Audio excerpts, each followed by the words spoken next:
Bom dia, boa tarde, pessoal. Aqui é o professor Fred mais uma vez. E hoje nós vamos trabalhar com o material do PET, volume 5, semana 3, do oitavo ano de língua portuguesa. Tudo bem? É importante que você esteja com o material em mãos para acompanhar essa teleaula.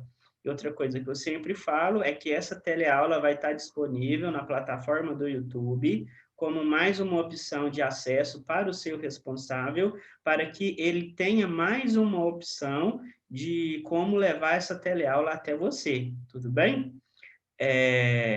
Essa teleaula de hoje vai trabalhar com alguns aspectos gramaticais, ou seja, pronome relativo, né? E também com interpretação de texto, tá bom? Então, vamos lá para a teleaula.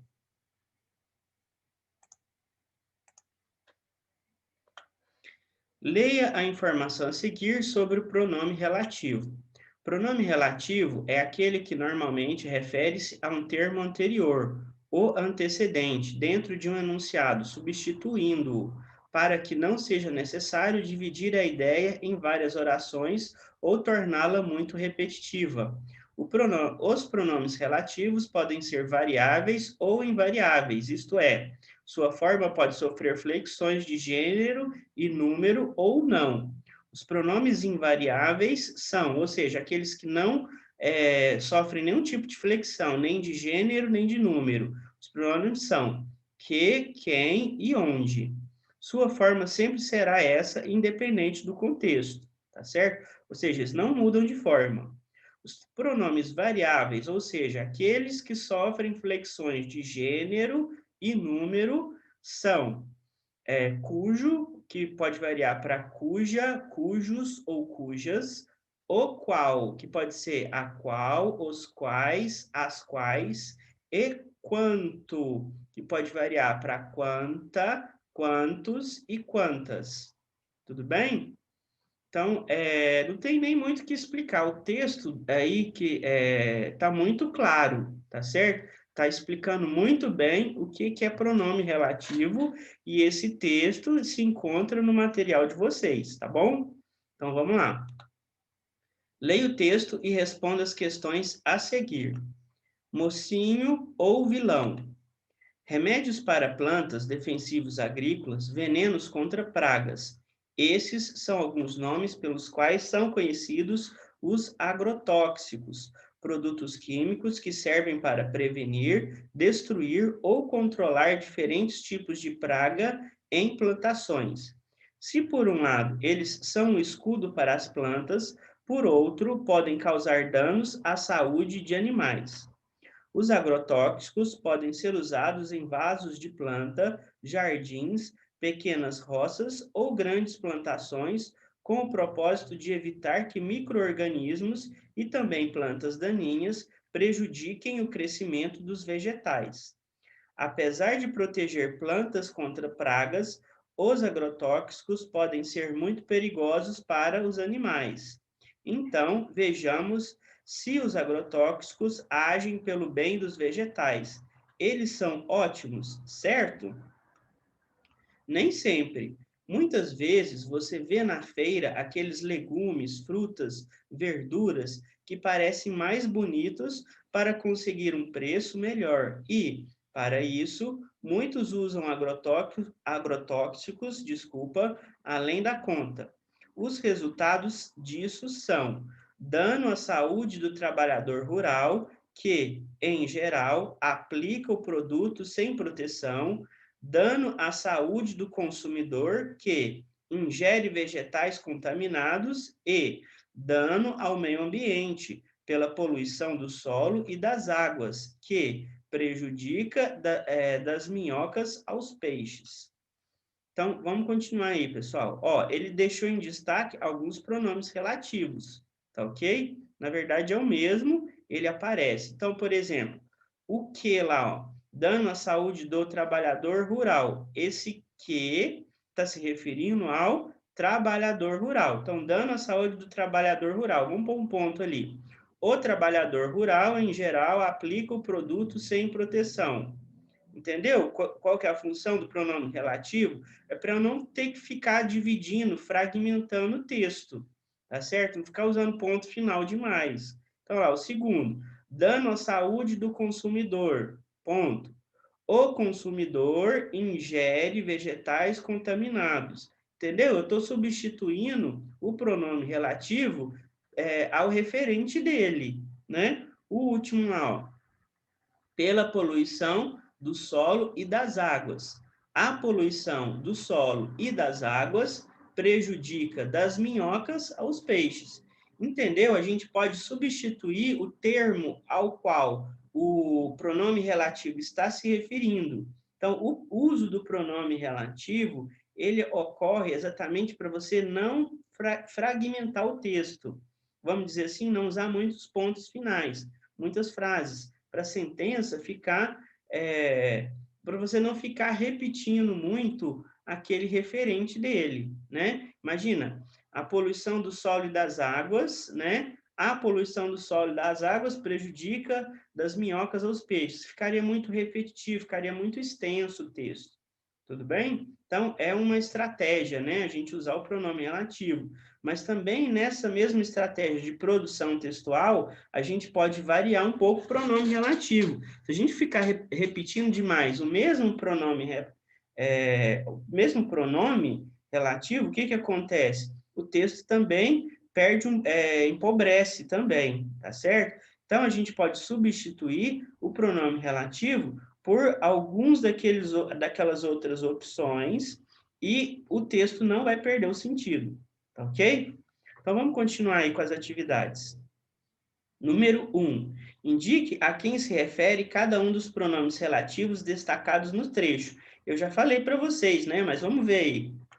Ó, dano à saúde do trabalhador rural que, em geral, aplica o produto sem proteção. Trabalhador rural é o referente, né? Letra B. Que ingere vegetais contaminados. É o consumidor, tá ok? A próxima. Dano ao meio ambiente pela poluição do solo e das águas que prejudica das minhocas aos peixes. Qual que é o referente? Dano ao meio ambiente. Tudo bem? Então, continuando aí, ó. Questão número 2. Poderíamos substituir os pronomes destacados por outros pronomes relativos? Como ficariam as frases?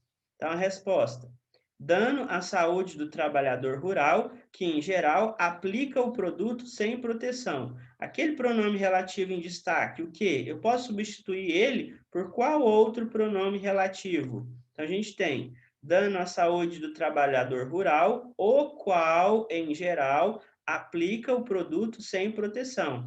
Viram que não mudou o sentido da frase, tá ok? A próxima, quem ingere vegetais contaminados. O que ali está se referindo ao consumidor, né? Então, olha lá, ó, quem ingere vegetais contaminados, tá certo? Estou me referindo ao consumidor. A próxima, dano ao meio ambiente pela poluição do solo e das águas, que prejudica das minhocas ao peixe. Então, o que ali está substituindo dano ao meio ambiente. Então, qual é o pronome relativo que eu posso usar no lugar dele?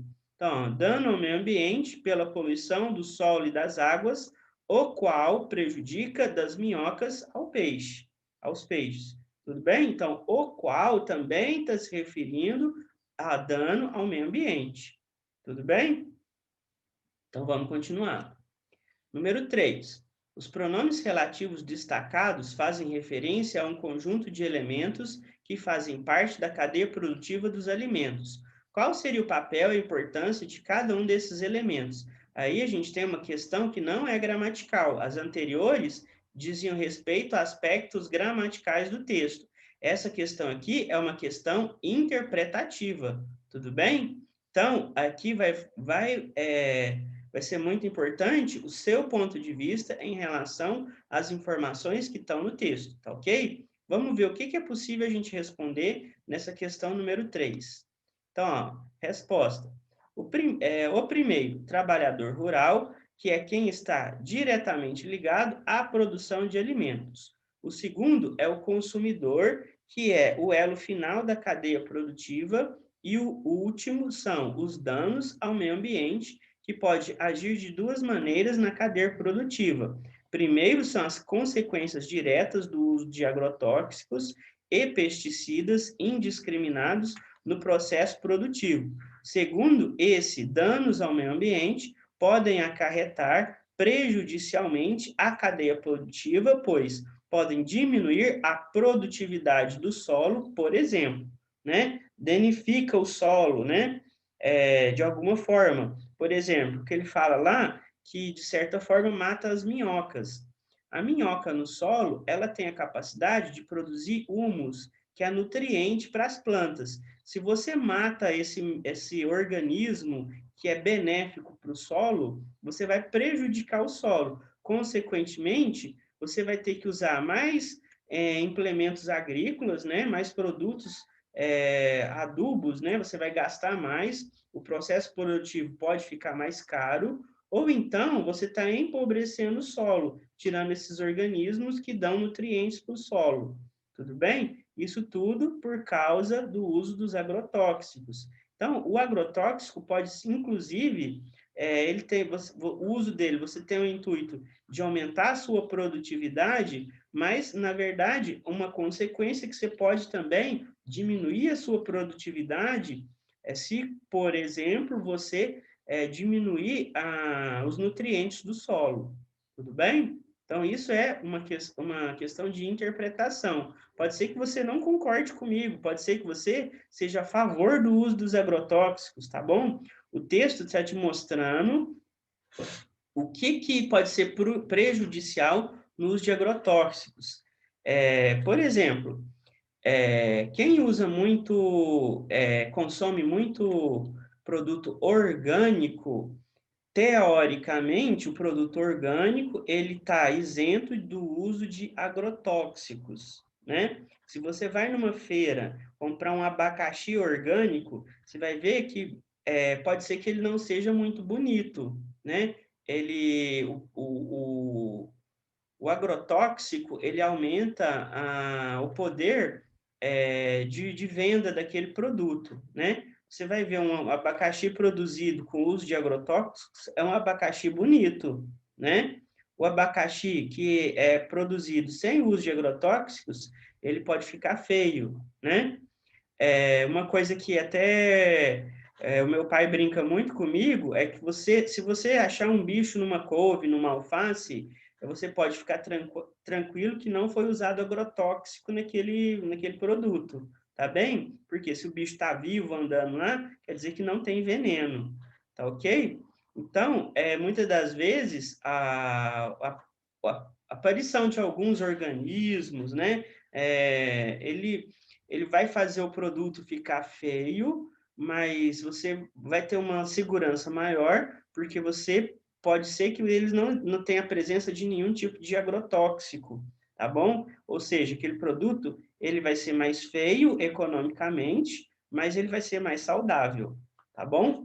É isso que a gente pode concluir com a leitura do texto. Ele fala exatamente isso. Ele fala, aqueles produtos que você vai à feira, aqueles legumes bonitos, pode ser que eles estejam carregados de agrotóxico, tá bom? Então, vamos continuar. Questão número 2, atividade número 2, né? Leia o texto abaixo e responda as questões a seguir. Caminhadas curtas são benéficas para a memória, aponta estudo. Apenas 10 minutos de exercício leve por dia podem melhorar a capacidade de armazenamento de recordações. Para compreender como a prática de exercício físico está associada à memória, os pesquisadores monitoraram a atividade cerebral de 36 participantes, com cerca de 20 anos de idade. Depois que alguns deles se exercitaram por 10 minutos, momento que o pico de consumo de oxigênio está em 30%, o monitoramento também foi realizado nos indivíduos que não realizaram a tarefa, sendo repetido em alguns voluntários para conferir os resultados. Desculpa com a entonação ali, pessoal. Momento em que o pico de consumo de oxigênio está em 30%. Então, desculpa aí a pronúncia, vamos continuar. O teste de memória foi realizado por uma apresentação de imagens cotidianas aos participantes que, mais tarde, eram testados para verificar o quão bem eles estavam do que haviam visto. A tarefa de memória realmente foi bastante desafiadora. Usamos itens semelhantes muito complicados para ver se eles se lembrariam exatamente se a cesta de piquenique era a mesma ou era outra, esclareceu Michael Yassa, da Universidade da Califórnia dos Estados Unidos, a quem entrevistamos. Lembrando aí, pessoal, tem os pronomes relativos em destaque, tá bom? Então vamos continuar. A observação mostrou que as pessoas que se exercitaram foram melhores sem separar ou distinguir as diferentes memórias. A explicação: o cérebro apresentou uma comunicação aprimorada entre o hipocampo, área responsável pelo armazenamento das lembranças, e as regiões corticais, associadas à função de recordar memórias. Além de analisar a capacidade de recordação, os pesquisadores verificaram que houve mudanças benéficas no humor dos participantes. Os resultados do estudo impactaram até mesmo a rotina dos pesquisadores. Eu tento fazer reuniões enquanto caminho e todos nós tentamos nos levantar a cada 2 horas e dar uma boa caminhada de 10 minutos. Com base em minha experiência, não apenas o grupo é mais produtivo, mas estamos mais felizes, revelou Iassa. Então, ó, vamos para o exercício. Preencha o quadro indicando o pronome, se ele é variável ou invariável e a quem ele se refere. Pessoal, esses aí são os pronomes que aparecem em destaque no texto, tá bom? Então, a gente tem, qual que é a ordem aí do quadro? Você vai colocar o pronome na primeira coluna, o tipo de pronome, se ele é variável ou invariável, na segunda coluna, e na terceira coluna, o referente, ou seja, a quem ele se refere no texto, tá bom? Então, o primeiro pronome é que. Ele é um pronome invariável. E ele está se referindo ao quê? À palavra momento, tá ok? O segundo pronome também é que. Ele também é um pronome invariável e ele está se referindo à palavra indivíduos, tá ok? O próximo também é que. Ele também é invariável e ele está se referindo a participantes, tá ok?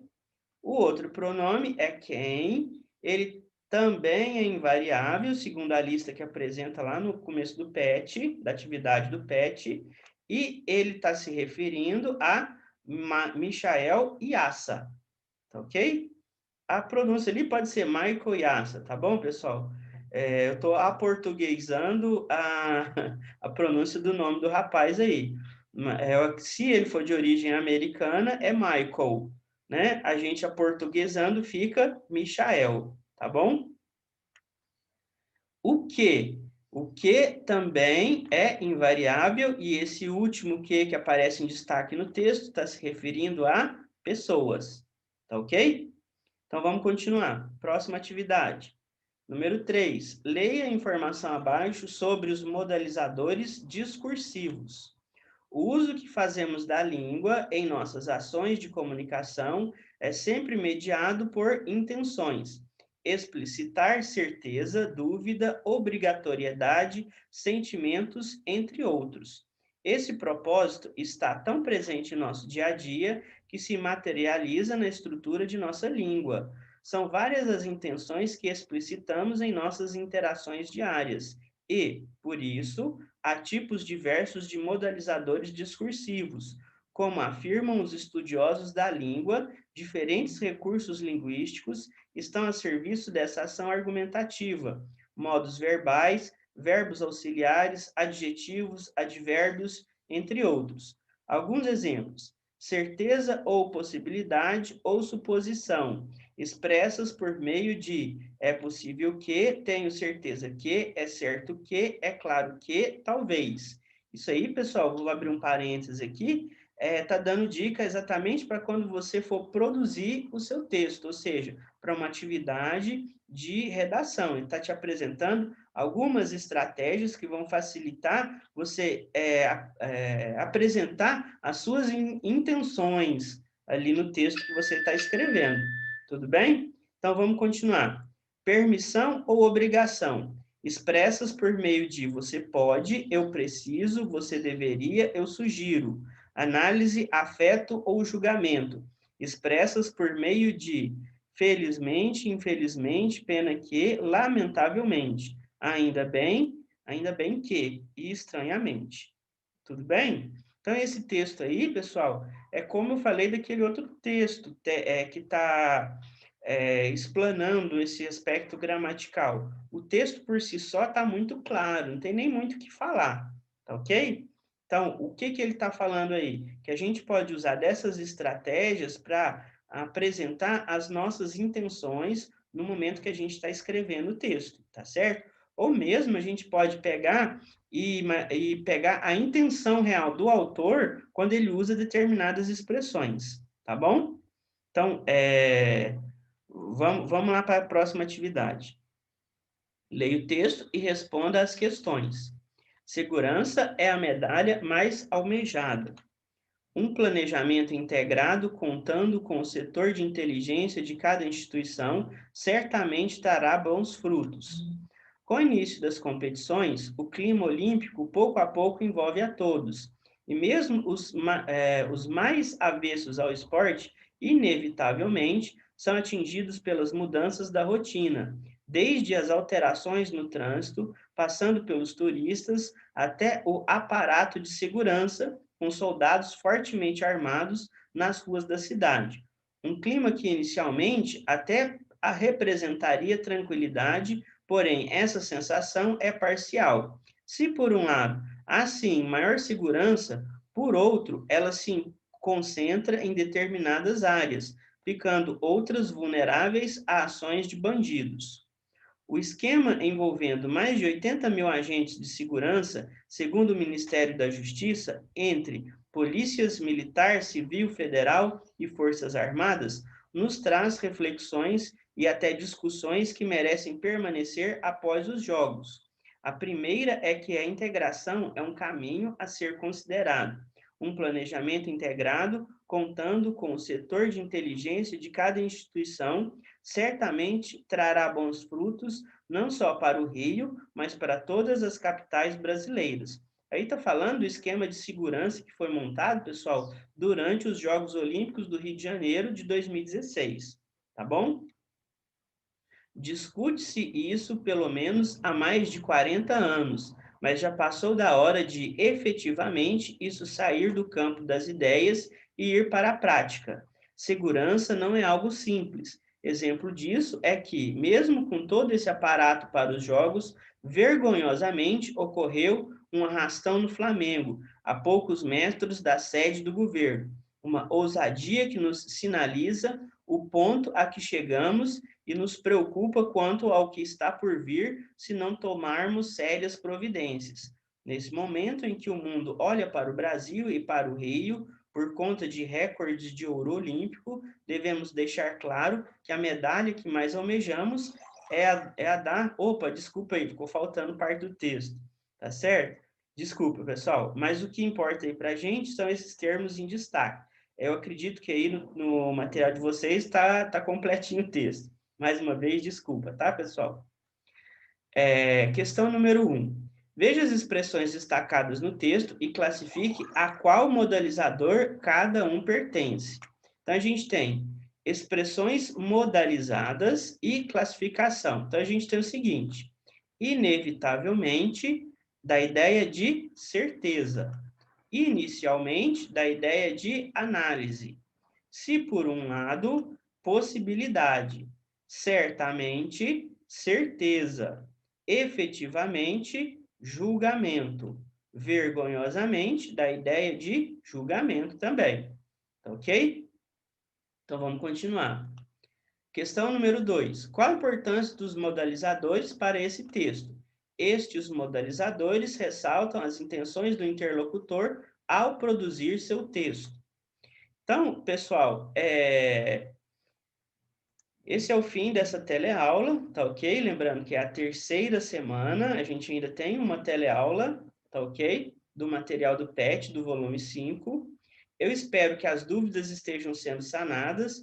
É claro que existem algumas falhinhas, e eu peço desculpa aí do material, tá ok? Mas eu espero que, apesar dessas falhas, desses pequenos erros, o nosso objetivo esteja sendo alcançado. A próxima teleaula é uma atividade interessante. O PET propôs uma produção textual e eu vou explicar passo a passo de como a gente vai produzir uma redação nos moldes que o PET está exigindo, tá bom? Então, pessoal, eu espero que vocês estejam tendo bons estudos, desejo que vocês fiquem com Deus e até a próxima teleaula.